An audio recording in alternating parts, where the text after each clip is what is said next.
এই পদ্ধতিতে জান্নাত পাওয়ার কোন সম্ভাবনা নেই। আরেকটা পদ্ধতি আছে, আমার এই চশমা আপনারা নিতে চাইলে, পেতে চাইলে আরেকটা পদ্ধতি, বৈধ পদ্ধতি। সেটি কি? আমি যেভাবে দিব আপনাকে সেভাবে নিতে হবে। ধরেন আমি যদি বলি 2000 টাকা দিয়ে চশমা আমি বানিয়েছি, আপনি নিতে চাইলে 3000 টাকা লাগবে। বৈধ পদ্ধতিতে এই চশমার মালিকানা আপনি পেতে চাইলে 3000 টাকাই দিতে হবে। আমি যদি বলি যে 2000 টাকা দিয়ে বানিয়েছি, মাত্র 500 টাকাই দিয়ে দিব, সেটা আমার ব্যাপার। আমি যদি বলি 1 টাকাও দিতে হবে না, আমি ফ্রি আপনাকে গিফট করব, তাতেও সেটা আমার ব্যাপার। অন্য কারো এখানে প্রশ্ন করবার কোনো সুযোগ আছে কি? লা ইউসআলু আম্মা ইয়াফআলু ওয়া হুম ইউসআলুন। পৃথিবীর সবকিছু যেহেতু তার মালিকানায়, এ কারণে উনি যা করবেন তার কোনো কাজের উপরে কোনো প্রশ্ন করবার রাইটস পৃথিবীর কারণে। সবগুলোর মালিক কে? উনি। আমার চশমা আমি টাকা দিয়েও দিতে পারি, টাকা ছাড়াও দিতে পারি। তার জান্নাত উনি কেমনে দিবেন সেটা তার ব্যাপার। এখানে কারো কালাম করবার কোন রকমের গুঞ্জাইশ নেই। এখন যদি জিজ্ঞাসা করেন হুজুর, আমরা তো আল্লাহর জান্নাতে যেতে চাই, জান্নাত পেতে চাই, মালিক তো আল্লাহ, এটা কি আমাদেরকে দিবেন? আল্লাহ হ্যাঁ দিবেন। কেমনে দিবেন? আমি যদি বলি বেচে দিবেন, তাতে ভুল হবে না। আল্লাহ তাআলা তার জান্নাতটাকে বেচে দিতে চান, বিক্রি করতে চান। আল্লাহ জান্নাত বিক্রি করবেন? হ্যাঁ, কোরআন শরীফের মধ্যে আল্লাহ তাআলা বলেন, ইন্নাল্লাহা আশতারা মিনাল মুমিনিনা আনফুসাহুম ওয়া আমওয়ালাহুম বিআন্না লাহুমুল জান্নাহ يقاتلون في سبيل الله فيقتلون ويقتلون। আল্লাহ তাআলা বলেন, নিঃসন্দেহে আল্লাহ খরিদ করেছেন ইমানদারের জান আর মাল, বিনিময়ে দিয়েছেন কি? জান্নাত। তাই জান্নাত আল্লাহ বিক্রি করবেন। কিন্তু মজার কথা হলো, আল্লাহ যে জান্নাত বিক্রি করবেন, উনি প্রথমেই বলেছেন আমার জান্নাতের কাস্টমার হতে চাইলে তাকে মুমিন হতে হবে। শুধুই ইমানদারের কাছে আমি আমার জান্নাত বিক্রি করব, অন্য কারো কাছে আমার জান্নাত বিক্রি করব না। ইন্নাল্লাহা আশতারা মিনাল মুমিনিন, শুধুই মুমিনের কাছে আল্লাহ তার জান্নাত বিক্রি করবেন। এটা মাথার মধ্যে রাখেন। এই পৃথিবীর যত মানুষ জান্নাতে যেতে চান, রব কিন্তু ঘোষণা দিলেন জান্নাত আমি বিক্রি করব, কিন্তু যার তার কাছে বিক্রি করব না। জান্নাতের খরিদার হতে চাইলে তাকে মুমিন হতে হবে। কোন কাফের বেঈমানের কাছে জান্নাত বিক্রি করবেন না। আল্লাহ যত কিছুর বিনিময় হোক বিক্রি করবেন না। এতক্ষণ পর্যন্ত একটা কথা আপনাদের জেহেনে আল্লাহ তাআলার মেহেরবানিতে ঢুকছে। এখন আসেন, এই কথাটাই আমি আরেকটা সিস্টেম উপস্থাপন করব, তাহলে আমার মূল টার্গেট হাসিল হবে। সেটি হলো, হুজুর তাহলে আমরা পরপারে জান্নাত পেতে চাই, তো আল্লাহ আমাদেরকে জান্নাত দিতে চান কোন পদ্ধতিতে? তাহলে আমি জিজ্ঞেস করতে চাই, আপনারা পেতে চান কোন পদ্ধতিতে? আল্লাহ তাআলা পরপারে মানুষদেরকে জান্নাত দিবেন দুইটা সিস্টেমে। কয়টা সিস্টেম? দুই সিস্টেমে পরপারে আল্লাহ মানুষদেরকে জান্নাত দিবেন, দুইটা পদ্ধতিতে। এখন আপনি চয়েস করেন আপনি কোন পদ্ধতিতে নেবেন। একটা হলো প্রথম চান্সেই কোন রকমের দুঃখ, বেদনা, আযাব এগুলি টাচ করা ছাড়া, দুখুলে আউয়ালি, প্রথম চান্সেই মৃত্যুর পরে ডিরেক্ট আল্লাহ পাকের জান্নাতে ঢুকে যাওয়া। এই একটা পদ্ধতিতে আল্লাহ তাআলা জান্নাত দিবেন। এবং আল্লাহ পাকের জান্নাতে যারা ঢুকবে তাদেরকে আর জীবনেও কোনোদিন আল্লাহ জান্নাত থেকে বের করে দিবেন না। এটা তার নিজের উপরে আল্লাহ নিজে লাজিম করে নিয়েছেন। আর একটা পদ্ধতি হলো যে প্রথমে সে জাহান্নামে যাবে, দীর্ঘমেয়াদী, স্বল্পমেয়াদী, নানা মেয়াদী সাজা ভোগের পরে, অনেক পরে, মানে বিভিন্ন মেয়াদে আল্লাহ তাআলা তাদেরকে জান্নাত দান করবে। আমি আপনাদেরকে জিজ্ঞেস করতে চাই, আমরা যারা আল্লাহর জান্নাতে যেতে চাই তারা কোন সিস্টেমে যেতে চাই? প্রথমটা না দ্বিতীয়টা? প্রথমটা, মানে প্রথম চান্সেই জান্নাত। কোন দুঃখ, বেদনা, ক্লেশ, ক্লান্তি, আগুনের শাস্তি কিছুই নিতে চাই না, ডিরেক্ট আল্লাহ পাকের জান্নাতে যেতে চাই। তো ডিরেক্ট যদি কেউ আল্লাহর জান্নাতে যেতে চায়, আল্লাহ পাক তার জন্য রাস্তা রেখেছেন দুইটা, অপশন আছে দুইটা। একটা হলো লং কোর্স আর একটা হলো শর্ট কোর্স। এই দুই পথ দিয়েই ডিরেক্ট জান্নাতে যাওয়া যাবে। একটা শর্ট রাস্তা আর একটা লং রাস্তা। লং রাস্তা কি? সূরাতুল আসরে আল্লাহ তাআলা বয়ান করেছেন, ওয়াল আসরি ইন্নাল ইনসানা লাফি খুসর ইল্লাল্লাযীনা আমানু ওয়া আমিলুস সালিহাত ওয়া তাওয়াসাউ বিল হাক্কি ওয়া তাওয়াসাউ বিস সাবর। কর্মসূচি কয়টা? 4। টোটাল লাইফে একদম মৃত্যু পর্যন্ত এই 4 পুঁজি অর্জন করে, এই পুঁজি নিয়ে কবর পর্যন্ত যেতে পারলে ডিরেক্ট আল্লাহ পাকের জান্নাত। হুজুর এটা তো লং। শর্ট কি? শর্টের মধ্যে এই 4 কর্মসূচির মাত্র 2টা। মাত্র 2টাও যদি কোনো মানুষ তার টোটাল লাইফে 2টা পুঁজি অর্জন করতে পারে, আর এই পুঁজি নিয়ে কবর পর্যন্ত যদি ঢুকতে পারে, তাহলে ডিরেক্ট আল্লাহ পাকের জান্নাতে যাবে, কোন রকমের আযাবকে টাচ করা ছাড়া। সেই 2টা কি? আজকের তেলাওয়াত করেছি ওই আয়াত, শর্ট কোর্স বলার জন্য।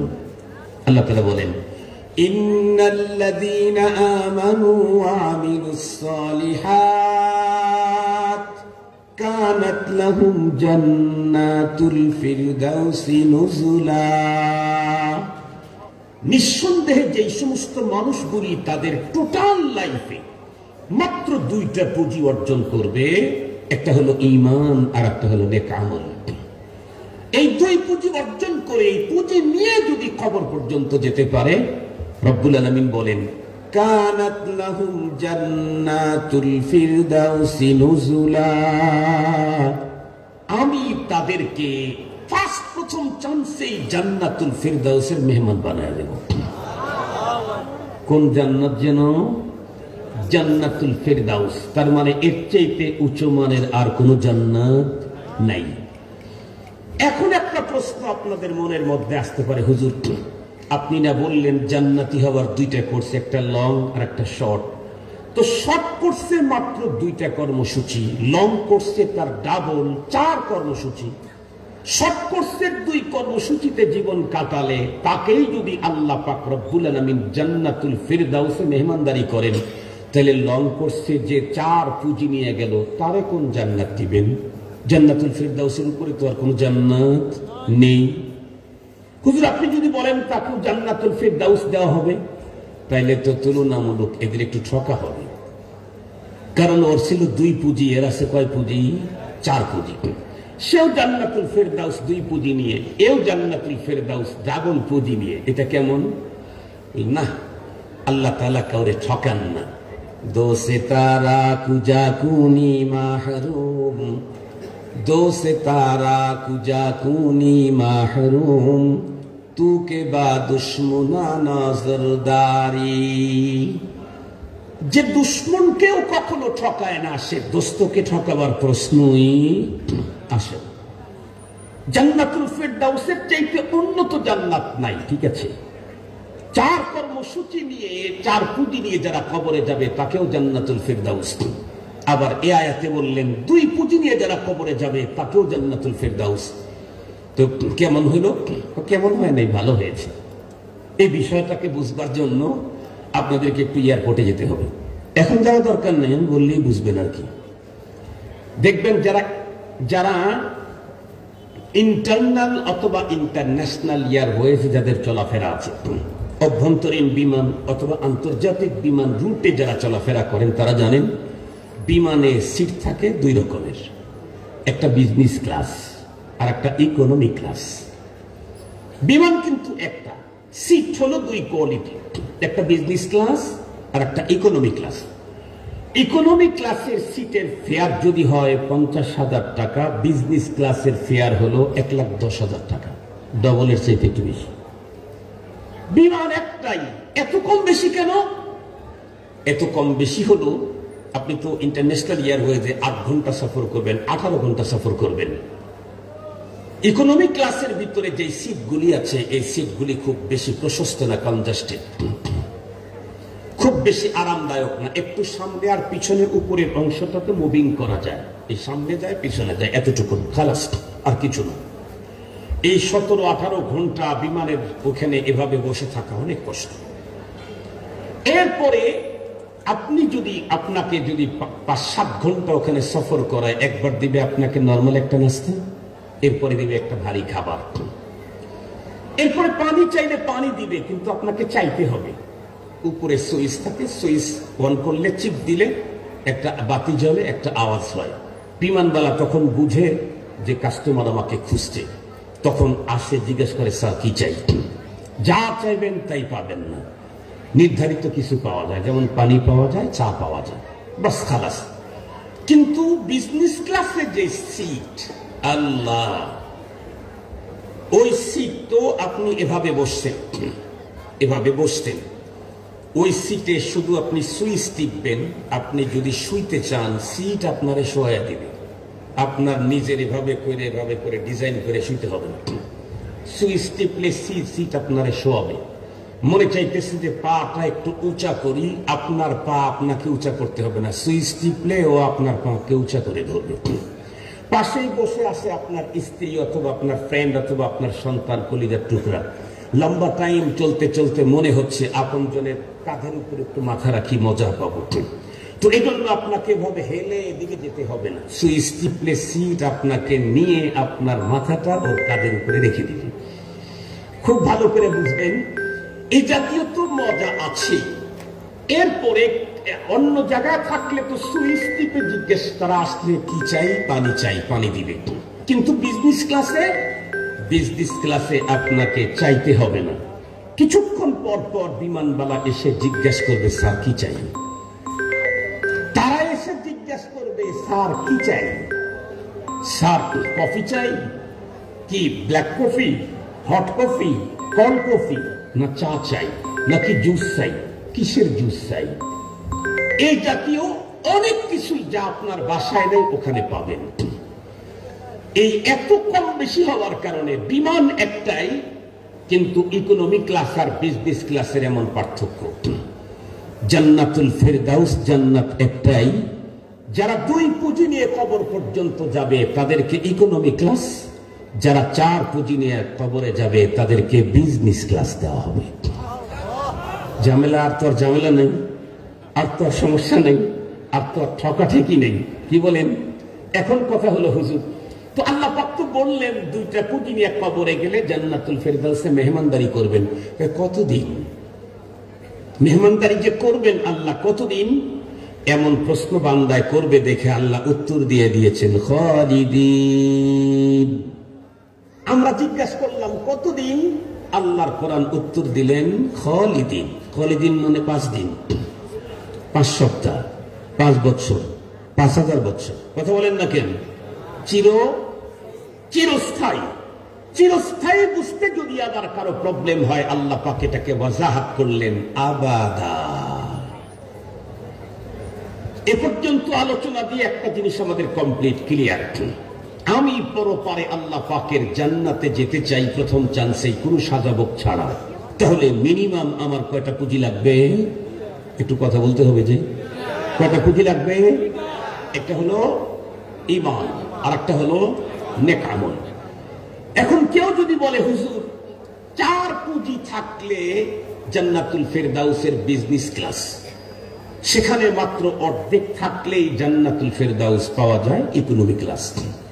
তো এখন যদি 2টাও আমার কাছে নাই, একটা যদি থাকে তাইলে কি হবে?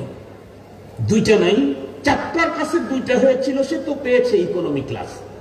তাহলে একটা যদি থাকে তাহলে সে কোন ক্লাসের জান্নাত পাবে? এমন প্রশ্ন করলে তাকে উত্তর দিতে হবে, আপনার কাছে যে 2টার একটা আছে, কোনটা আছে কোনটা নাই এটা আগে বলতে হবে। যদি বলেন আমার কাছে নেক আমল আছে, যেমন আমি এমন কিছু ভালো কাজ করেছি পৃথিবীর ইতিহাসে কেউ করে নাই, যেমন অতীতের স্বৈরাচার সরকারের যারা প্রশংসা করত এবং খোদ সরকার বলতো পৃথিবীর ইতিহাসে একসঙ্গে 500টা মডেল মসজিদ পৃথিবীর ইতিহাসে কেউ করে নাই, উনি করেছিলেন। মডেল মসজিদ বানানো তো ভালো কাজ, এবং এটা এমন ভালো কাজ পৃথিবীর কেউ করে নাই, উনি করছেন। আপনি যদি এরকম ভালো কাজ করে থাকেন, আপনি বৃদ্ধাশ্রম করেছেন, এতিমখানা করেছেন, দাতব্য চিকিৎসালয় চালু করেছেন, আপনি জনহিতকর কাজ করেছেন, সিরিয়াসলি কাজ করেছেন, সব আপনার আছে, কিন্তু শুধু ঈমানটা নাই, তাহলে বলুন তো দেখি আপনার জন্য কোন কোয়ালিটির জান্নাত? কথা বলেন না কেন? আগেই তো জানায় রাখছি, জান্নাতের কাস্টমার হওয়ার জন্য শর্ত হলো কি লাগবে? আবার বলেন কি লাগবে? জান্নাতের কাস্টমার হতে চাইলেই ঈমান লাগবে। যার ঈমান নাই সে জান্নাতের কাস্টমার হওয়ার যোগ্যতাই নাই। সঙ্গত কারণে নেকির কাজ করতে করতে যদি পৃথিবীর সমস্ত ভালো কাজ কর্নেওয়ালাদেরকে পিছনে ফেলে রাখা হয়, কিন্তু ঈমান যদি ভঙ্গ হয়ে যায়, নষ্ট হয়ে যায়, তাহলে কোনো কিছুর বিনিময়ে জান্নাত পাওয়ার সম্ভাবনা নাই। বিষয়টাকে স্পষ্ট করবার জন্য ইসলামের ইতিহাস থেকে অতীতের দুইটা কথা আপনাদের খেদমতে বললে, তাহলে ভিতরের যত প্রশ্ন আছে, অবুজের যে সিস্টেমগুলি আছে, এগুলো সব চলে যাবে। বলুন তো দেখি, এ পৃথিবীর সবচেয়ে দামি ফ্যামিলি কোনটা? যেই ফ্যামিলিতে আল্লাহ তার রসুলকে পাঠিয়েছিলেন। এর চাইতে দামি ফ্যামিলি পৃথিবীতে আর ছিল না। এটা নবীজির নিজের জবানের কথা। নবীজি নিজে বলেন, তামাম আলমের মধ্যে আল্লাহ তাআলা হুলদে ইসমাইলকে চয়েস করেছেন। সেখান থেকে কুরাইশকে, হাসেমিকে আল্লাহ তাআলা চয়েস করেছেন। সেখান থেকে আল্লাহ তাআলা আমারে চয়েস করেছেন। পৃথিবীর সবচাইতে শ্রেষ্ঠতম বংশ, এই বংশে জন্মগ্রহণ করলো পৃথিবীর সবচাইতে শ্রেষ্ঠতম জায়গা মক্কাতুল মুকাররমার এরিয়াতে, খাজা আবু তালেব। খাজা আবু তালেবকে চিনেন? নবীদের নবীর চাচা, নবীদের যিনি নবী তার চাচা। এ খাজা আবু তালেব ইসলামের জন্য এমন কোরবানি করেছে, আমার মতো আব্দুল বাসেতের মতো 10,000 না 10 লাখ আব্দুল বাসেত এক জায়গায় করলেও আমাদের ইসলামের জন্য কোরবানির চাইতে খাজা আবু তালেবের একা ইসলামের কোরবানি অনেক বেশি। মানতেই হবে। আপনি ইসলামী ইতিহাস পড়েন, খাজা আবু তালেবের নাম ইসলামী ইতিহাসের পাতায় পাতায় দেখা যায়। আপনি দেখেন, পড়েন, এরপরে পাতায় পাতায় ইসলামের বিপক্ষে তার নাম আসে নাই, ইসলামের সিরিয়াস পক্ষে মুসাআদা মুআওয়ানাতে তার নাম। শুধু ইসলামের জন্যই তিনি কোরবানি করেছেন তা না, রাসূলের জন্য কোরবানি করেছেন। আখিরি পয়গম্বরের জন্য খাজা আবু তালেবের এমন ত্যাগ পৃথিবীর ইতিহাসে কোন চাচা কর্তৃক ভাতিজার জন্য এমন ত্যাগের ইতিহাস নাই। কি পরিমাণে ত্যাগ করেছেন ইসলামের জন্য, ভাতিজার জন্য, আখির নবীজির জন্য, একটা মাত্র কথা বললেই বুঝে আসবে। নবী আলাইহিস সালাম মক্কাতুল মুকাররমা যখন দাওয়াতের কার্যক্রম চালালেন, নবীজি তো দাওয়াত দিলেন একটা, ইয়া আইয়ুহান নাস কুলু লা ইলাহা ইল্লাল্লাহ তুফলিহু, তাওহীদের দাওয়াত। কিন্তু নবীজির এই এক দাওয়াত দিয়ে সবার কলজে লেগে গেছে। নবীজি তো দাওয়াত দিয়েছেন একটা, কথা বলেন না কেন? কিসের দাওয়াত? তাওহীদের দাওয়াত, একত্ববাদের দাওয়াত। কিন্তু এই দাওয়াত দিয়া লাগছে যে মক্কার সব গোত্রের, সব ধর্মের, সব বর্ণের লোকদের কলজে। কেন? সবাই এখান থেকে অন্যদিকে, সবাই এখান থেকে অন্যদিকে। বাংলাদেশে দেখবেন রাজনৈতিক দল যারা করে, ওলামায়ে কেরাম যখন রাজনীতির কথা বলে, এটা সবারই গায়ে গিয়া লাগে। কেন? কারণ ওলামায়ে কেরাম সাম্যের কথা বলে, ইনসাফের কথা বলে, তাওহীদের কথা বলে, শিরক থেকে মুক্ত থাকতে বলে, অনিয়ম থেকে মুক্ত থাকতে বলে, এটা সবার গায়ে গিয়েই লাগে। মুহতারাম হাজিরিন, সেদিকে যেতে চাই না। রাসূল করিম সাল্লাল্লাহু আলাইহি ওয়াসাল্লাম দাওয়াত দিলে মক্কার সমস্ত গোত্রের লোকেরা মহাজোট করলো নবীজির বিরুদ্ধে। মহাজোট করে তাদের প্রতিনিধি দল পাঠিয়ে দিল মক্কার বড় লিডার খাজা আবু তালেবের কাছে। তারা এসে বলল, আমাদের বিগ বস, বড় নেতা, আপনার ভাতিজা যদি নির্ধারিত কোনো একটা দল গ্রুপ কাফেলার বিরুদ্ধে কথা বলতো সেটা মেনে নিতাম। আপনার ভাতিজা সবার বিরুদ্ধে কথা বলে, অথচ নবীজি কারো বিরুদ্ধে বলেন না, এক আল্লাহর পক্ষে বলেন। এই পক্ষে বলার কারণে সবার বিপক্ষে চলে গেছে। এই জন্য আমরা কিন্তু তাকে ছাড় দিতে রাজি নেই। তো কি করতে হবে? আপনি তাকে রুখেন, সে যদি না রুখে আপনার বিরুদ্ধে আমরা সিদ্ধান্ত নিতে কুণ্ঠাবোধ করবো না। খাজা আবু তালেব পয়গম্বর সাল্লাল্লাহু আলাইহি ওয়াসাল্লামের কাছে এসে বললেন, ভাতিজা সবাই তোমার উপরে খেপে গেছে, তোমার দাওয়াত নাকি সবার লাগছে, এখন তো কাজ করা কঠিন, বাবা এটা একটু বন্ধ করা যায় না? নবী আলাইহিস সালাম তখন উত্তর করলেন, চাচা আপনি এটা কি বললেন? কি বললেন? আমাকে তো রব পৃথিবীতে পাঠিয়েছেন এ কাজের জন্যই, আমি এটা বন্ধ করবো কেমনে? আল্লাহ কোরআনে আল্লাহ তাআলা নিজেই বলেন, হুয়াল্লাযী আরসালা রাসূলাহু বিল হুদা ওয়া দীনিল হাক্কি লিইয়ুযহিরাহু আলাদ-দীনি কুল্লিহি ওয়ালাউ কারিহাল মুশরিকুন। আল্লাহ পাক নিজেই বলেন, তিনি তো ওই মালিক যিনি তার রাসূলকে পৃথিবীতে দ্বীনে হক দিয়ে পাঠিয়েছেন। কেন? সমস্ত বাতিল দ্বীনের উপরে দ্বীনে হককে বিজয় করবার জন্য। আল্লাহ পাক রব্বুল আলামিন শুধু এতটুকুন বলেই ক্ষান্ত হন নাই। আল্লাহ পাক তার পয়গম্বরকে ডেকে বললেন, কুল হাদিহি সাবিলি আদউ ইলাল্লাহি আলা বাসীরাতিন আনা ওয়া মানিত্তাবানি। ওগো হাবিব আমার, আপনি ওপেন বলেন, ওপেন বলেন, হাদিহি সাবিলি, এটাই আমার কাজ, এটাই আমার পথ, এটাই আমার মিশন। আদউ ইলাল্লাহ, আমি পৃথিবীর মানুষকে এক আল্লাহর দিকে আহ্বান করব, এটা আমার কাজ, এটা আমার মিশন, এটাই আমার পথ, এজন্য আমি এসেছি। এটি থেকে বন্ধ করবার কোন সুযোগ নেই। পয়গম্বর সাল্লাল্লাহু আলাইহি ওয়াসাল্লামের চাচা খাজা আবু তালেব তখন মুস্কি হাসি দিয়ে বললেন, ভাতিজা তাহলে তুমি তোমার মিশন তোমার ইচ্ছে মতো কাজ করতে থাকো, যতক্ষণ পর্যন্ত আমার দেহের ভিতরে জান আছে ততক্ষণ পর্যন্ত তোমাকে আমার আর তোমার মিশনকে সর্বদিক থেকে সহযোগিতা করে যাব, সর্বদিক থেকে সহযোগিতা করেই যাব। খাজা আবু তালেবের বক্তব্য। আর আমাদের দেশের মুসল্লিদের বক্তব্য খতিব সাহেবের জন্য কি, হুজুর সরকার তো একটু অন্য রকমের, এই কথাবার্তা আর বলেন না। কথা বলেন না কেন? এই জাতীয় অস্তাদারি করেন না হুজুর, নাইলে ঝামেলা হইলে কিন্তু আমরা তখন আবার ইয়া করতে পারবো না। এ হলো আজকের যুগের ইমানদারের চরিত্র, আর ওই যুগের আবু তালেবের চরিত্র। তুমি তোমার মিশন চালিয়ে যাও, যতক্ষণ পর্যন্ত আমার দেহের ভিতরে জান আছে ততক্ষণ পর্যন্ত তোমাকে আর তোমার মিশনকে আমি আমার জীবন দিয়ে সহযোগিতা করেই যাব। মুসলমান ভাইরা আমার খুব ভালো করে বুঝবেন, বিশ্বনবী সাল্লাল্লাহু আলাইহি ওয়াসাল্লাম দাওয়াতের কার্যক্রম কোনোভাবেই বন্ধুরা আমার বন্ধ তো দূরের কথা কমালেন না।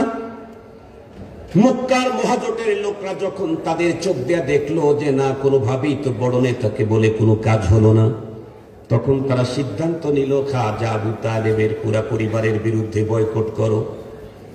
এমন বয়কট করলো, কিতাব খুলে দেখেন খাজা আবু তালেবের পরিবারের সঙ্গে কেউ কথা বলতে পারবে না, তারা কথা বলতে চাইলে উত্তর দিতে পারবে না, তাদের কাছে কোনো কিছু বিক্রি করতে পারবে না, তারা কোনো কিছু বিক্রি করতে চাইলে খরিদ করতে পারবে না, তারা তোমাদের কাছে বসতে চাইলে তাদের কাছে বসতে পারবে না, বসতে দিতে পারবে না, তোমরাও তাদের কাছে গিয়া বসবা না।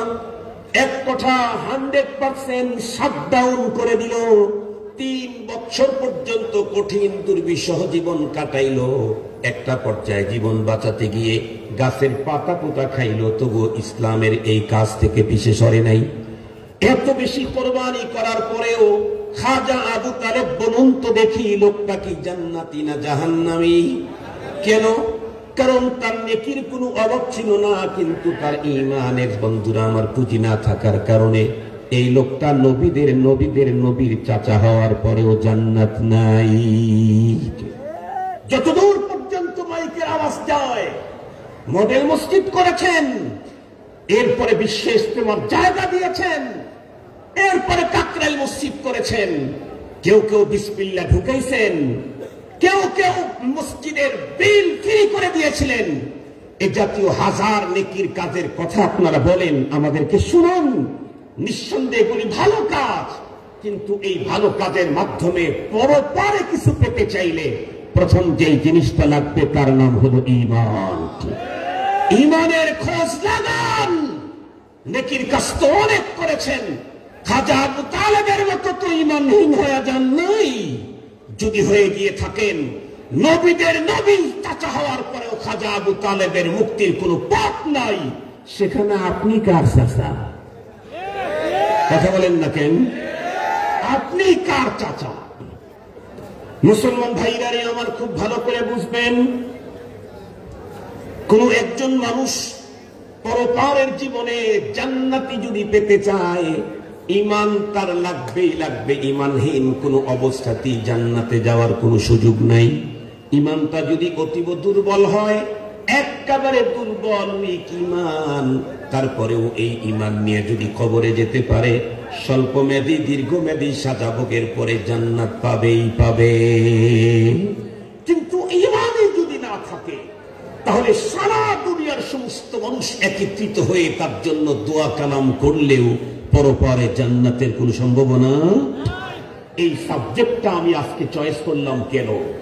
এই সাবজেক্ট চয়েস করেছি হলো এই কারণে, খুব ভালো করে বুঝবেন, বিগত সময়ে কোভিড-19 আক্রমণের মুহূর্তে বিশ্ব স্বাস্থ্য সংস্থা পৃথিবীর মানুষকে সজাগ করেছিল যে নতুন এক ভয়ঙ্কর ভাইরাসের আক্রমণ হয়েছে।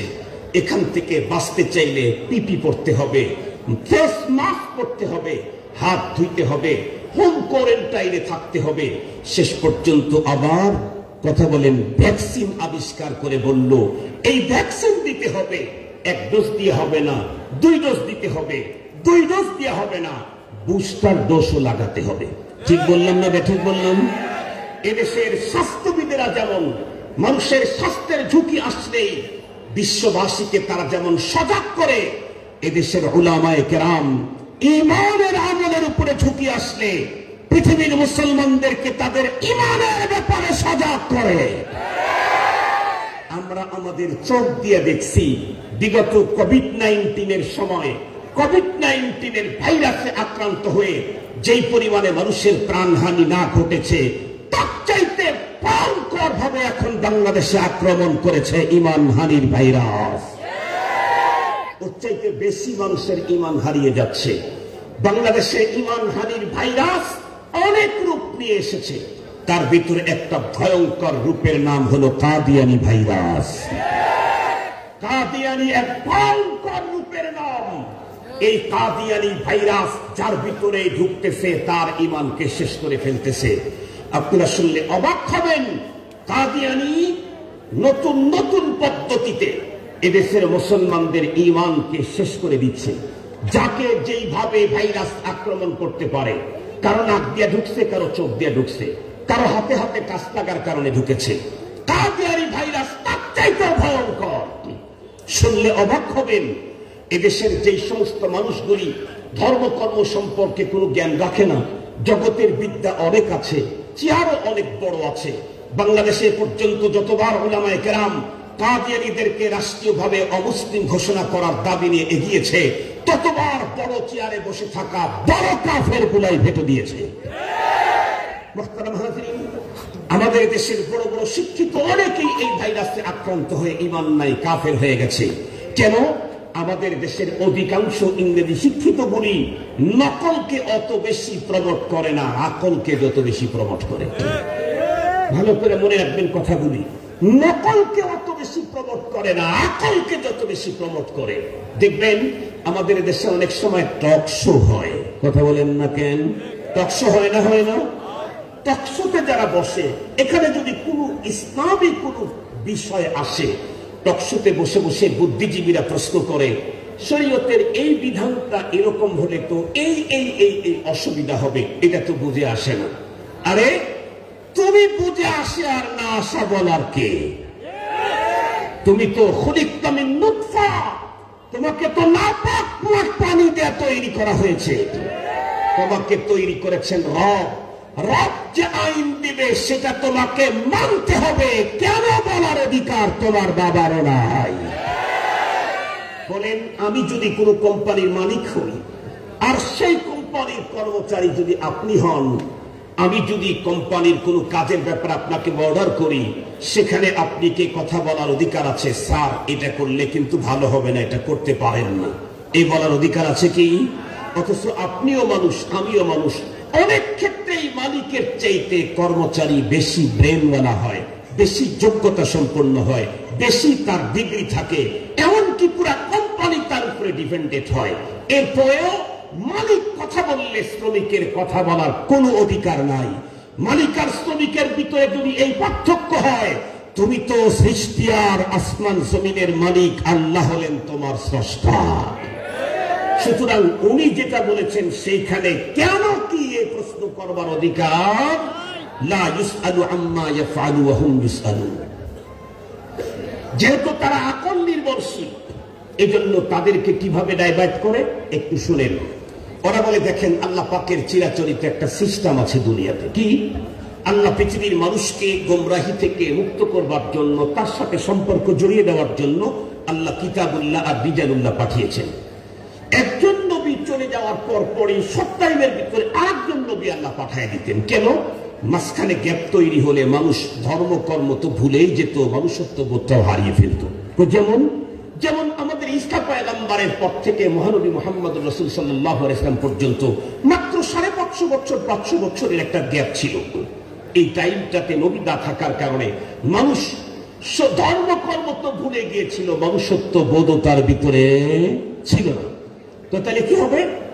আমাদের সর্বশেষ নবী মুহাম্মদ সাল্লাল্লাহু আলাইহি ওয়াসাল্লাম উনি দুনিয়া থেকে চলে গেছেন 1500 বছর আগে।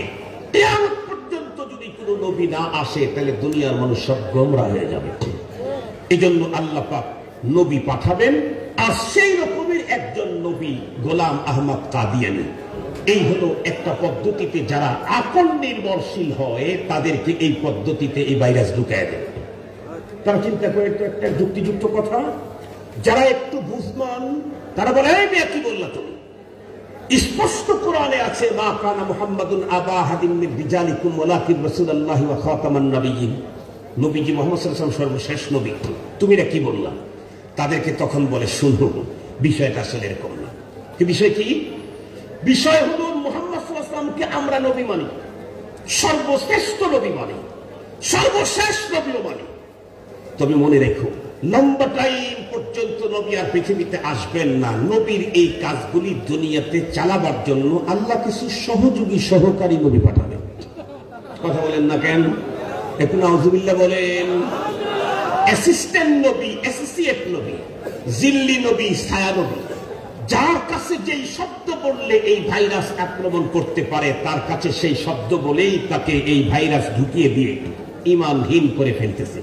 মুহতারাম হাজিরিন, খুব ভালো করে বুঝবার জন্য বলছি, একটা কথা মনে রাখবেন, আমার নবী দুনিয়া থেকে আসার, আমার নবী আগমনের পর এই পৃথিবীতে কোন নামের, কোন রঙের, কোন ঢঙ্গের, কোন লেভেলের নতুন নবী আগমনের কোন সুযোগ, আবার বলেন কোন রঙের, কোন ঢঙ্গের, কোন রকমের নতুন নবী আগমনের সুযোগ নাই। মুহতারাম হাজিরিন, কিন্তু এই নানা রকমের সূক্ষ্ম সূক্ষ্ম ষড়যন্ত্রের জাল দিয়ে এদেশের হাজার মুসলমানদের ঈমান হানি করে ফেলতেছে। এ কারণেই আমি বলতে আজকে এই সাবজেক্ট নিয়েছি। আপনি অনেক ভালো কাজ করেন, আবার নাম দিয়েছে আহমদিয়া মুসলিম জামাত, অনেক ভালো কাজ করেন, অনেক নেকির কাজ করেন, কিন্তু ঈমান যদি ভঙ্গ হয়ে যায়, তাহলে কিন্তু পরপারে মুক্তির কোনো পথ, কমপক্ষে 2 পুঁজি নিয়ে কবর পর্যন্ত যেতে হবে। আপনি যদি এমনটি করে ফেলেন, 70 বছর পর্যন্ত রাজনীতি করলেন, এতদিন পর্যন্ত আপনি ব্যক্তিগত জীবনে ইসলামী শরিয়াকে বিশ্বাস করেছেন, সামাজিক জীবনে বিশ্বাস করেছেন, ফ্যামিলি জীবনে বিশ্বাস করেছেন, এখন এসে যদি আগামী দিনে চেয়ারের দিকে তাকায় দেখতেছেন ওপারের দাদা বাবু ছাড়া তো আমাদের চেয়ার টেকসই হয় না, সুতরাং তাদেরকে খুশি করবার জন্য যদি বলেন রাষ্ট্রীয় জীবনে ইসলামী শরিয়াকে মানি না, তাহলে আপনার ঈমান আছে না কাটা তারের ওই পারে গেছে? আর একটু জোরে বলেন, আর একটু জোরে বলেন।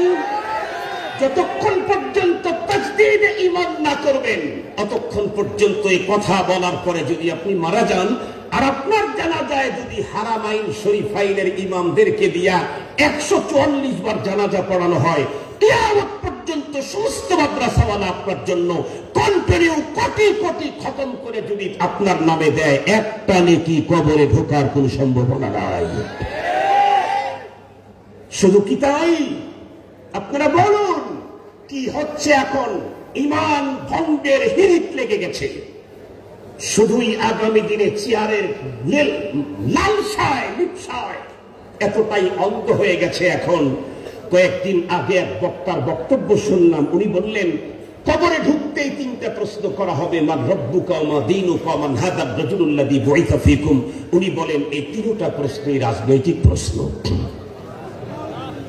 একটু নাউজুবিল্লাহতে একটু আসতে বললে, আর একটু জোরে বলেন। তার মানে আল্লাহর জগতে এর চাইতে বড় জাহেল মনে হয় আল্লাহ তাআলা বানায় নাই, বিশ্বসেরা জাহেল। মান রব্বুকা ওয়া মা দীনুকা ওয়া মান হাদা রাজুলুল্লাযী বুইসা ফীকুম, 3টাই নাকি রাজনৈতিক প্রশ্ন। আরেকজন তো বলে ফেলল ঈসা, মুসা, ইব্রাহিম, কৃষ্ণ, কৃষ্ণ, বিষ্ণু যা আছে সব একই। আর একটু জোরে বললেন না যে? আর একটু জোরে বলেন। রোজা আর পূজা একই, কথা বলেন না কেন? আরো জোরে বলেন। এই জাতীয় শব্দ যারা ব্যবহার করবে, ও যদি তাহাজ্জুদ গুজার বুজুর্গ হয়ে থাকে, এই জাতীয় কথা বলার পরে ঈমান। আর একটু জোরে বলেন। আমি যদি প্রতিমার ওখানে গিয়ে প্রতিমাকে প্রণাম দেই তাহলে তো ঈমান থাকে। আর একটু জোরে বলেন। আমি যদি শিরকি কাজকে প্রমোট করি, শারদীয় দুর্গা পূজার এই উৎসবকে যদি শুভেচ্ছা দেই, তাদের এটা প্রশংসা করি, তাহলেও আমার ঈমান। আর একটু জোরে বলেন। মুসলমান ভাইরা রে আমার, ভালো করে বুঝবেন, সত্যি কি পরপারে জান্নাতের আশা অন্তরের ভিতরে লালন করেন, তাহলে আল্লাহ পাকের কোরআন থেকেই বলতেছি, আল্লাহ পাক রব্বুল আলামিন পরপারে জান্নাত দিবেন মানুষকে 2টা পদ্ধতিতে। একটা গ্রুপকে আল্লাহ পাক প্রথম চান্সেই জান্নাত দিয়ে দিবেন কোন রকমের সাজা ভোগান্তি ছাড়া। এই পদ্ধতিতে আল্লাহর জান্নাতের মালিকানা নিতে চাইলে পথ হলো 2টা। একটা পথের ভিতরে 4 কর্মসূচিতে জীবন কাটাতে হবে। ওয়াল আসরি ইন্নাল ইনসানা লাফি খুসর ইল্লাল্লাযীনা আমানু ওয়া আমিলুস সালিহাত ওয়া তাওয়াসাউ বিল হাক্কি ওয়া তাওয়াসাউ বিস সাবর। কমপক্ষে 2টা পুঁজি যদি কোনো একজন মানুষ তার জীবনে অর্জন করতে পারে, 2 পুঁজি নিয়ে যদি কবর পর্যন্ত যেতে পারে, তাকেও আল্লাহ পাক নিরঙ্কুশ জান্নাত দিবেন। ইন্নাল্লাযীনা আমানু ওয়া আমিলুস সালিহাত কানাত লাহুম জান্নাতুল ফিরদাউসি নুজুলা। আরেকজন মানুষ তার ভিতরে 2টা নাই, শুধু একটা আছে। নেক আমল জীবনে একটাও করতে পারে নাই, কিন্তু ঈমান নামক মহা সম্পদটা তার কাছে এখনো পর্যন্ত আছে। ঈমান যে আছে সেটাও 100% সুন্দর না, একেবারে দুর্বল। তবে ঈমান ভঙ্গ হয়ে যায় নাই, ঈমান দুর্বল হয়ে গেছে। ঈমান ভঙ্গ হয়ে যায় নাই, ঈমান দুর্বল হয়ে গেছে। এতটাই দুর্বল, কোন রকম করে বন্ধুরা আমার, মিসকাল হাব্বাতিন মিন খারদাল মিনাল ঈমান, শস্যের দানার মতো ঈমান আছে। এটা নিয়েও যদি কবরের ভিতরে যেতে পারে, তাহলে তার আপনজন যদি দুনিয়াতে কেউ এমন থাকে, নবীজি বলেন ইদা মাতাল ইনসানু ইনকাতা আনহু আমালুহু ইল্লা মিন সালাস, ইল্লা মিন সাদাকাতিন জারিয়া আও ইলমিন ইউনতাফাউ বিহি আও ওয়ালাদিন সালিহিন ইয়াদউ লাহু। ঈমান নিয়ে গেছে, ঈমান ভঙ্গ হয় নাই, তবে দুনিয়ার থেকে তমন পরপারের কোন পুঁজি নিয়ে যেতে পারে নাই। অনেক গুনাহ তার আমল নামায় রয়ে গেছে। বন্ধুরা আমার, নেকি একদম অল্প নিয়ে গেছে, কিন্তু দুনিয়া থেকে 3 পদ্ধতির কোন একটা পদ্ধতি চালু করে গেছে।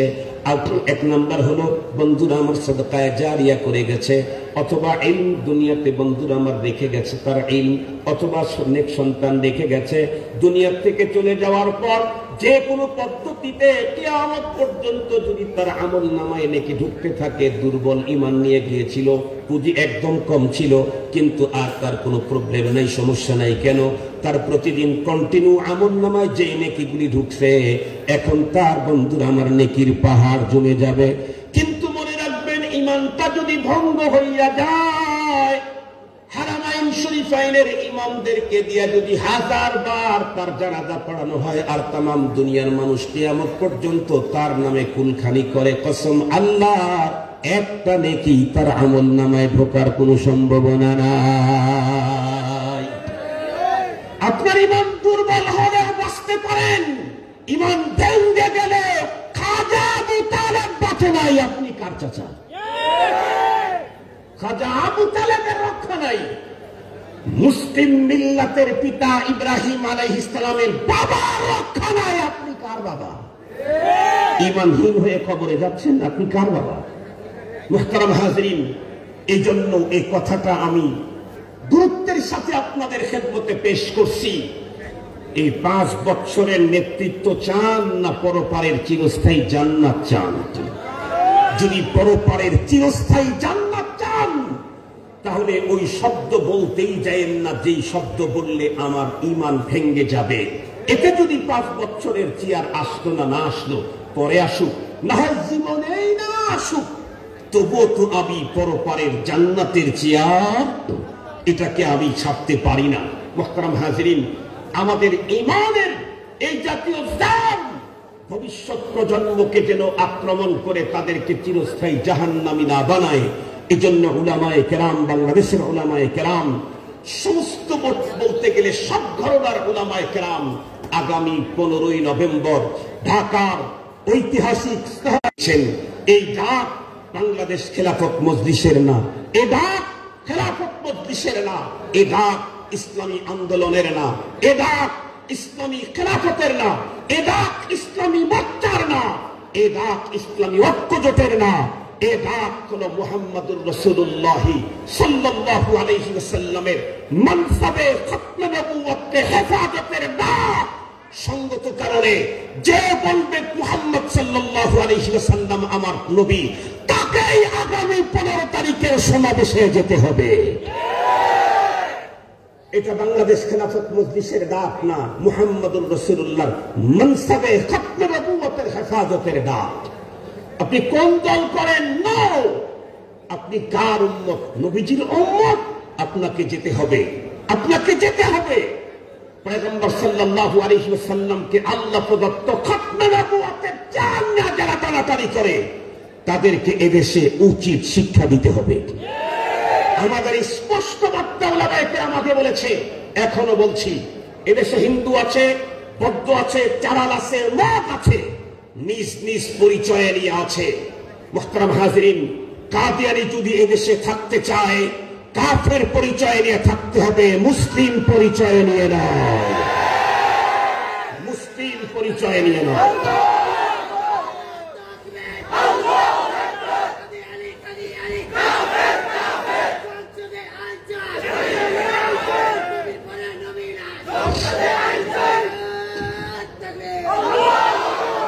স্পষ্ট বার্তা যতদূর পর্যন্ত মাইকের আওয়াজ যায়, কাদিয়ানীদের ইস্যুকে নরমাল করে ভাববার কোনো সুযোগ নেই। এটা ঈমানী সম্পর্ক, ঈমানের। একটু যদি ডিপলি ভাবেন, এই পৃথিবীতে কোন কাদিয়ানীকে সমর্থন দেওয়া অথবা তার ব্যাপারে চুপ করে থাকার অর্থই হলো আপনি যে ধর্মের উপরে আছেন সেই ধর্ম রাইট না। কাদিয়ানি যদি রাইট হয় তাহলে আপনার দ্বারা রাইট হবে কেমনে? কাদিয়ানি যদি সত্য হয় তাহলে আপনার ধর্ম অসত্য। আমার ধর্মকে অসত্য বলবে আবার টিকে থাকবে, আমরা ওদেরকে দেখতে চাই না। এজন্য উলামায়ে কেরামের ফতোয়া, কাদিয়ানি কাফের, তাদেরকে যারা কাফের বলবে না তারাও কাফের। 15 তারিখের সমাবেশে যাবেন তো ইনশাআল্লাহ? যাবেন তো ইনশাআল্লাহ?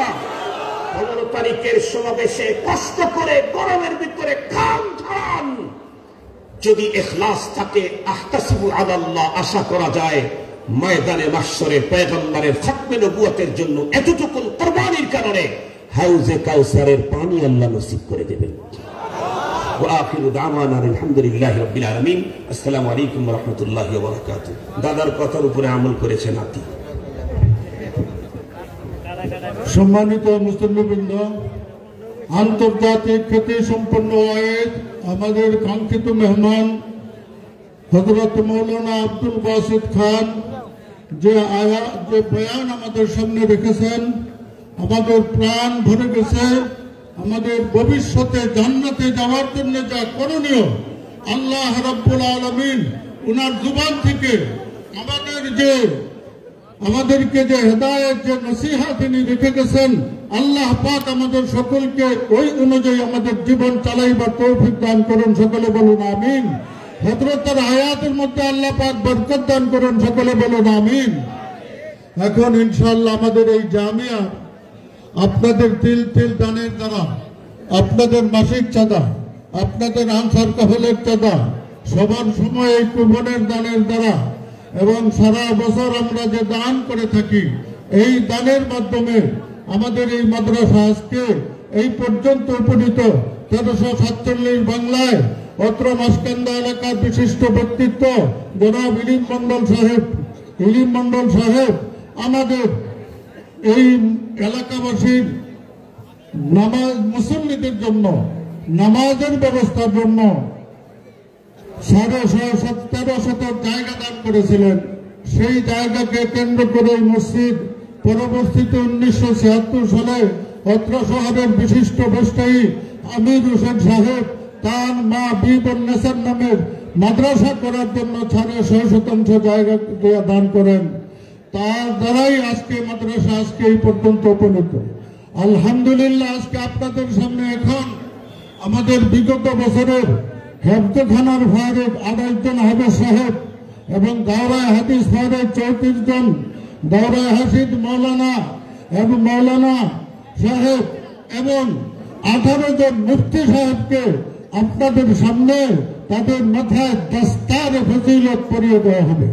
আমাদের সকলের মুরব্বী, আমাদের এই জামিয়ার কার্যনির্বাহী পরিষদ এবং উপদেষ্টা পরিষদের সম্মানিত সভাপতি, ঐতিহ্যবাহী জামিয়া আরাবিয়া মাখজানুল উলুমের সুযোগ্য সদরুল মুহতামিম, আমাদের ইত্তেফাকুল উলামা বৃহত্তর মোমেন শাহির মজলিসে শুরার সম্মানিত সভাপতি, আমাদের প্রাণের মানুষ, অন্তরের মানুষ, তিনি আজকে আমাদের সামনে এই ছাত্রদের মাথায় দস্তারে ফজিলত তিনি পড়িয়ে দেবেন ইনশাআল্লাহ। তিনি অত্যন্ত অসুস্থ, তিনি আসতেই পারতেছিলেন না, এরপরেও থাকতে চাইছিলেন না। আমাদের মহব্বত, দিনের মহব্বতে এই পর্যন্ত তিনি বসে আছেন। একটু আপনাদেরকে সালাম দিবেন, সালাম দিয়েই তিনি ইনশাআল্লাহ দস্তার ফজিলত পড়ানো শুরু করবে।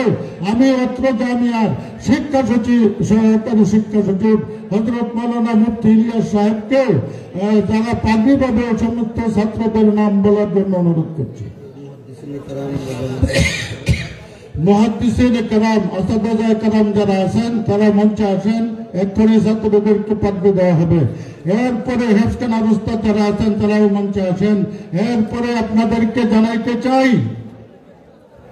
যে বছর আমরা বিজ্ঞাপনে নাম দেই নাই, যে আমরা তো নামের উপর আসবো না, দিনের কথা শোনার জন্য আসবো। আমাদের হযরত হাফিজ হুজুর সামনে বসা, তার মাদ্রাসা বিজ্ঞাপনে কোনো নাম দেওয়া হয় না। হযরতের সভা, বিরাট সভা ময়মনসিংহের মধ্যে আগামী 14 নভেম্বর শুক্রবার সকাল 9টা থেকে মধ্যরাত পর্যন্ত, আসার পর পর্যন্ত তার বার্ষিক ইসলামী মহাসম্মেলন হুজুর তার মাদ্রাসার সবার দাওয়াত দিতেছেন। আমরা সকলে হুজুরের দাওয়াতকে কবুল করি এবং ইনশাআল্লাহ আমরা হযরতের সভায় সকলে শরীক হব। আল্লাহ পাক তৌফিক দান করুন। সকলে বলুন আমিন। হযরতের সম্মেলনকে ভরপুর কামিয়াব করে সকলে বলুন আমিন। এই পাগড়ির পরেই ইনশাআল্লাহ বিশ্বজয়ী হাফেজ। কথাটা ছোট বিশ্ব, কিন্তু সারা বিশ্বকে জয় করা 30 পারা কোরআন সারা বিশ্বের সমস্ত মুসলমান দেশের মধ্যে মক্কা শরীফে হাফেজদের যে প্রতিযোগিতা হয়েছে, ওই হাফেজ আজকে আমাদের এই বাংলাদেশের রত্ন গর্ব, আমাদের মনের মনোকোঠায় যার জায়গা, যাকে দেখে আমরা নিজেদের সন্তানকে হাফেজ বানানোর জন্য আমরা তারা রসদ পাব। বিশ্বজয়ী হাফেজ, হাফেজ জাকারিয়া, আমরা তার জন্য সকলে দোয়া করি। আল্লাহ পাক তার হায়াতের মধ্যে বরকত দান করুন, সকলে বলুন আমিন। হযরতের পাগড়ি প্রদানের পরেই মঞ্চে আসবে, কোরআনে কারীম তিলাওয়াত করবে সমন্বিত কণ্ঠে, আমাদের অন্তর ভরে যাবে। আল্লাহ পাক আমাদের সকলকে ধৈর্য ধরে ধৈর্য সহকারে বসার তৌফিক দান করুন। এরপরে ইনশাআল্লাহ আমাদের হযরত পুত্র রামপুরা সাহেব 10টায়, এরপরে ইনশাআল্লাহ 11টায় হযরত মাওলানা কিফায়াতুল্লাহ ধারী সাহেব আসতেছেন। এরপরে ইনশাআল্লাহ রাত 12টা 1টা পর্যন্ত আমাদের আলোচনা হবে। কালকে সকালেও ইনশাআল্লাহ 8টা পর্যন্ত আলোচনা হয়ে দোয়া হবে। আজকে যারা এখানে গরু দিয়েছেন, ছাগল দিয়েছেন, হাট দিয়েছেন, মুরগি দিয়েছেন, নগদ টাকা দিয়েছেন, চাল দিয়েছেন, যারা যা দিয়েছেন, যে উদ্দেশ্যে দিয়েছেন, সকলের জন্য দোয়া হবে। আল্লাহ পাক তাদের সকলের নিয়তকে কবুল করে, সকলে বলুন আমিন। এখন ইনশাআল্লাহ আমি হযরত মাওলানা মুফতি ইলিয়াস সাহেবকে পাগড়ি যে ছেলেরা পাবে এই সমস্ত ছেলেদের নাম বলার জন্য অনুরোধ করছি।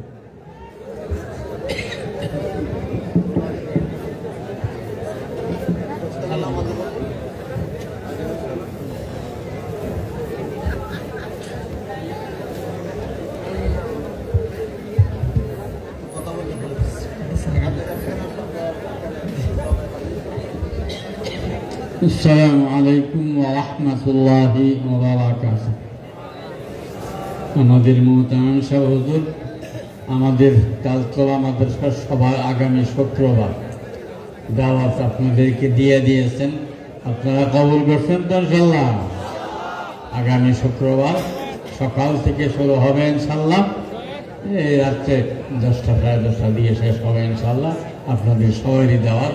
আল্লাহ তাআলা আমাদের সবাইকে উলামায়ে হাক্কানি রাব্বানীদের জুবান মুবারক থেকে কোরআন হাদিস শুনে জান্নাতের টিকিট নেওয়ার তৌফিক দান করুন। আল্লাহুম্মা আমিন ইয়া রাব্বাল আলামিন। আলহামদুলিল্লাহ, আমরা এখন দেখতে থাকবো আর উপভোগ করতে থাকবো। গত শিক্ষাবর্ষে হিফজ ফারিগিন যারা আছে তাদের নাম আমি বলতেছি, তোমরা একজন একজন করে আসবে আর পাগড়ি নিয়ে যাবে। হাফেজ মোহাম্মদ তাওহিদ হুসাইন আব্দুল্লাহ, পিতা মোহাম্মদ ইদ্রিস আলী, মুক্তাগাছা ময়মনসিংহ। হাফেজ মোহাম্মদ রিফাত হাসান সিয়াম, পিতা মোহাম্মদ মুজিবুর রহমান, ফুলবাড়িয়া ময়মনসিংহ। হাফেজ মুজাহিদ আহমদ, পিতা মোহাম্মদ সিরাজুল ইসলাম, মুক্তাগাছা ময়মনসিংহ। হাফেজ রিদওয়ান আহমদ, পিতা মোহাম্মদ স্বপন মিয়া, সদর ময়মনসিংহ। জি, আমরা যারা দাঁড়িয়ে আছি বসে যাই, দেখতে থাকি আর উপভোগ করতে থাকি, মনে মনে নিয়ত করতে থাকি আমাদের বংশের যারা আছে তারাও যেন এমন ফজিলতুল ইমামা পায় ইনশাআল্লাহ। হাফেজ মোহাম্মদ রাজাউল ইসলাম রাহাত, সদর ময়মনসিংহ। হাফেজ মোহাম্মদ নাঈম হাসান, পিতা মোহাম্মদ নূর হুসাইন, সদর ময়মনসিংহ। হাফেজ মোহাম্মদ খালেদ সাইফুল্লাহ মুআজ, পিতা জালাল আহমদ রুমি, সদর ময়মনসিংহ।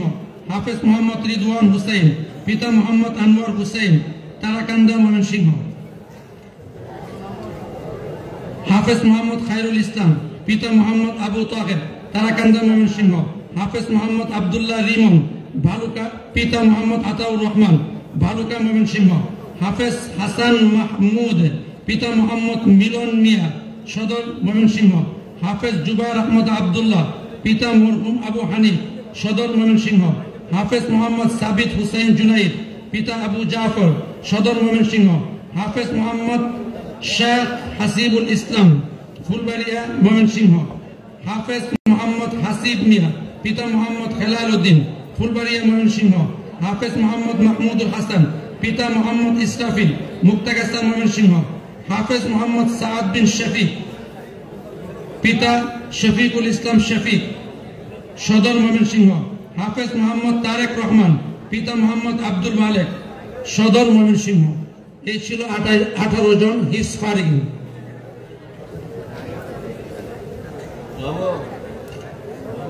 যে আরো কয়েকজন আছে। হাফেজ মোহাম্মদ সাইফুল্লাহ, পিতা মাওলানা আব্দুল আজিজ, দুর্গাপুর, ময়মনসিংহ। হাফেজ মোহাম্মদ আলী হুসেন আলিফ, পিতা গুলাম রব্বানী, সদর, ময়মনসিংহ। হাফেজ মোহাম্মদ জাকারিয়া ফকির, পিতা মোহাম্মদ মুবারক ফকির, তারাকান্দা, ময়মনসিংহ। হাফেজ মোহাম্মদ তৌফিক হাসান, পিতা মোহাম্মদ খেলাল উদ্দিন, ত্রিশাল, ময়মনসিংহ। হাফেজ শাকিল আহমদ, পিতা মোহাম্মদ আব্দুল করিম, গাইবান্ধা, ফুলছড়ি, গাইবান্ধা। হাফেজ মোহাম্মদ হাসিবুল হাসান, পিতা মরহুম ইব্রাহিম খলিল, ফুলবাড়িয়া, ময়মনসিংহ। হাফেজ মোহাম্মদ আরাফাত ইসলাম শুভ, সদর, ময়মনসিংহ, পিতা মোহাম্মদ রফিকুল ইসলাম। মোহাম্মদ মাহফুজুর রহমান, হাফেজ মোহাম্মদ মাহফুজুর রহমান, পিতা মোহাম্মদ আবুল কাশেম, হালুয়াঘাট, ময়মনসিংহ। হাফেজ মোহাম্মদ আবু হানিফ, পিতা মোহাম্মদ সোহাইল মিয়া, পূর্ব ধলা, নেত্রকোনা। হাফেজ নসিম আহমদ, পিতা মোহাম্মদ মুজাম্মেল হক, তারাকান্দা, ময়মনসিংহ। এই ছিল 28 জন হিফজ ফারিগিন। এখন ইফতা ফারিগিন যারা আছে তাদের নাম বলতেছি। যে আমরা যারা দাঁড়িয়ে আছি মাহফিলের সৌন্দর্য রক্ষার্থে, মাহফিলের আদাব রক্ষার্থে আমরা বসে যাই। রাস্তাতে কেউ বসবো না, আলহামদুলিল্লাহ জায়গা আছে এবং আমাদের মসজিদেও পর্যাপ্ত পরিমাণ জায়গা আছে। নিচতলা জায়গা না হলে মসজিদের 3 তলায় জায়গা আছে, সেখানেও স্পিকার দেওয়া আছে, শুনতে কোনো অসুবিধা হবে না ইনশাআল্লাহ।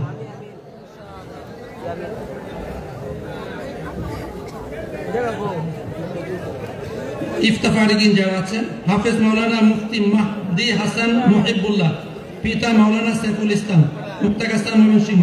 হাফেজ মাওলানা মুফতি আবু বকর সিদ্দিক, পিতা আলহাজ মাওলানা আবুল বাশার, ত্রিশাল, ময়মনসিংহ। হাফেজ মাওলানা মুফতি আহমদ হুসেন মুসামা, পিতা হাফেজ মাওলানা দেলার হোসেন সাহেব দামাত বারাকাতুহুল আলী, আমাদের মুহতামিম সাহেব, সদর, ময়মনসিংহ। হাফেজ মাওলানা মুফতি আব্দুল্লাহ, পিতা মরহুম আব্দুল মুত্তালিব, মুক্তাগাছা, ময়মনসিংহ। হাফেজ মাওলানা মুফতি আনাস আহমদ, পিতা মোহাম্মদ জমশেদ আলী, ঈশ্বরগঞ্জ, ময়মনসিংহ।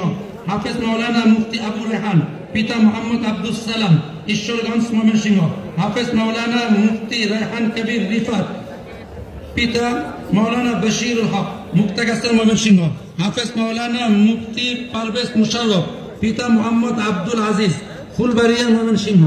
হাফেজ মাওলানা মুফতি তাজুল ইসলাম তুষার, পিতা আনিসুর রহমান তালুকদার, সদর, জামালপুর। হাফেজ মাওলানা মুফতি নাজমুল হুদা নাইম, পিতা মোহাম্মদ আব্দুল কাদের, ফুলবাড়িয়া, ময়মনসিংহ। হাফেজ মাওলানা মুফতি তাওহীদুল ইসলাম